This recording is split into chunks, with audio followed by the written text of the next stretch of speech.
311वां दिन नए अहदनामा में से आज की तलावत। इब्रानियों के नाम पौलुस रसूल का खत, उसका 8वां बाब, पहली आयत से लेकर 13वीं आयत तक। अब जो बातें हम कह रहे हैं उनमें से बड़ी बात यह है कि हमारा ऐसा सरदार काहिन है जो आसमानों पर किब्रिया के तख्त की दाहिनी तरफ जा बैठा और मक़दस और उस हकीकी खैमा का खादिम है जिसे खुदावन ने खड़ा किया है, ना कि इंसान ने।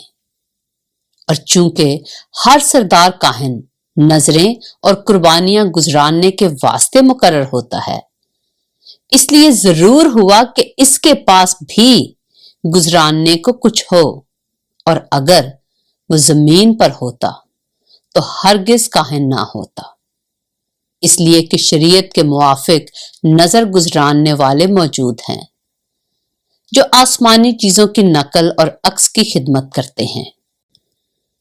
चुनाचे जब मूसा खैमा बनाने को था तो उसे ये हिदायत हुई कि देख, जो नमूना तुझे पहाड़ पर दिखाया गया था उसी के मुताबिक सब चीजें बनाना।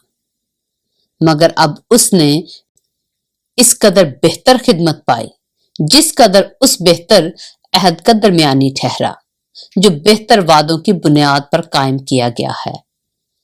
क्योंकि अगर पहला अहद बेनक्स होता तो दूसरे के लिए मौका ना ढूंढा जाता। बस वो उनके नक्स बताकर कहता है कि खुदावंद फरमाता है, देख, वो दिन आते हैं कि मैं इस्राएल के घराने और यहूदा के घराने से एक नया अहद बांधूंगा। ये उस अहद की मानद ना होगा जो मैंने उनके बाप दादा से उस दिन बांधा था जब मुल्के मिस्र से निकाल लाने के लिए उनका हाथ पकड़ा था, इस वास्ते कि वो मेरे अहद पर कायम नहीं रहे। और खुदावंद फरमाता है कि मैंने उनकी तरफ कुछ तवज्जो ना की।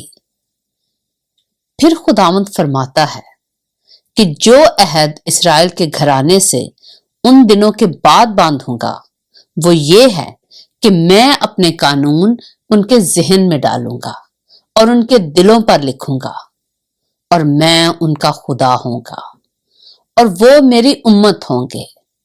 और हर शख्स अपने हमवतन और अपने भाई को ये तालीम ना देगा कि तू खुदावंद को पहचान, क्योंकि छोटे से बड़े तक सब मुझे जान लेंगे, इसलिए कि मैं उनकी नाराजगियों पर रहम करूंगा और उनके गुनाहों को फिर कभी याद ना करूंगा।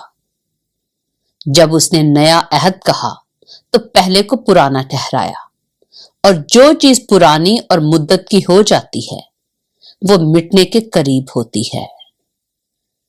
पाक कलाम के पढ़े और सुने जाने पर खुदावंद की बरकत हो।